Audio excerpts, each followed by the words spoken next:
শাকিল, চন্দ্রিমা উদ্যানে এখন কি কি কর্মসূচি চলছে, আপনি সেখানকার পরিস্থিতি জানাবেন। ধন্যবাদ। মূলত আনুষ্ঠানিক যে কর্মসূচি সেই কর্মসূচি এরই মধ্যে সমাপ্ত হয়েছে, অর্থাৎ বিএনপি মহাসচিব মির্জা ফখরুল ইসলাম আলমগীর দলের স্থায়ী কমিটি যারা সদস্য ছিলেন তারা কিন্তু এরই মধ্যে পুষ্পস্তবক অর্পণ করে গণমাধ্যমে কথা বলেছেন গত 15 বছর আওয়ামী লীগের যে দুঃশাসন সেই দুঃশাসন নিয়ে কথা বলেছেন, যেই কারণে 7 নভেম্বর বিপ্লব সংহতি দিবস হিসেবে বিএনপি পালন করে, অর্থাৎ বহুদলীয় গণতন্ত্রের যে প্রবর্তন করেছিল এই 7 নভেম্বরের পরবর্তী প্রেক্ষাপটে, এবং সেই গণতন্ত্র গত 15 বছরে নির্বাসনে ছিল, এবং সেই নির্বাসিত গণতন্ত্র যেন বাংলাদেশের ফিরিয়ে আনা যায় সেই বিষয় নিয়ে মূলত বিএনপি মহাসচিব সেই প্রত্যয় ব্যক্ত করেছেন।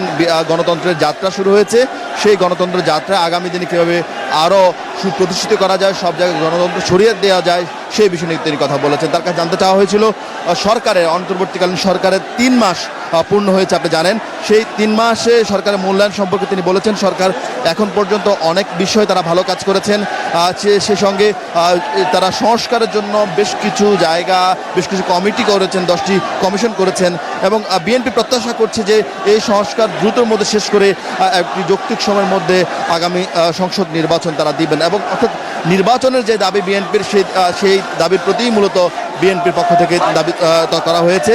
এখনও বিএনপির অঙ্গ এবং সহযোগী সংগঠনের নেতারা সেখানে পুষ্পস্তবক অর্পণ করছেন বিএনপির প্রতিষ্ঠাতা জিয়াউর রহমানের সমাধিতে।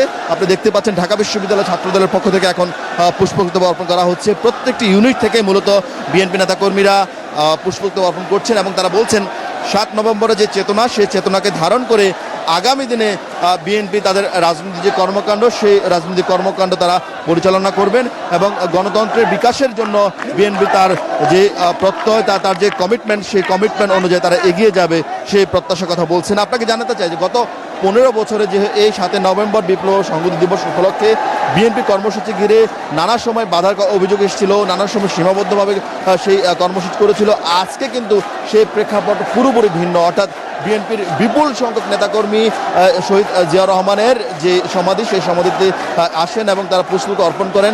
একটি উন্মুক্ত সময়, একটা বাধাহীন একটা সময় চলছে, যার কারণে বিএনপি নেতাকর্মীদের উপচে পড়া ভিড় ছিল এই শেরেবাংলা নগর জিয়াউর রহমানের সমাধি ঘিরে, এবং বিএনপি নেতাকর্মীরা সকাল থেকে আসছেন, খণ্ড খণ্ড মিছিল নিয়ে আসছেন।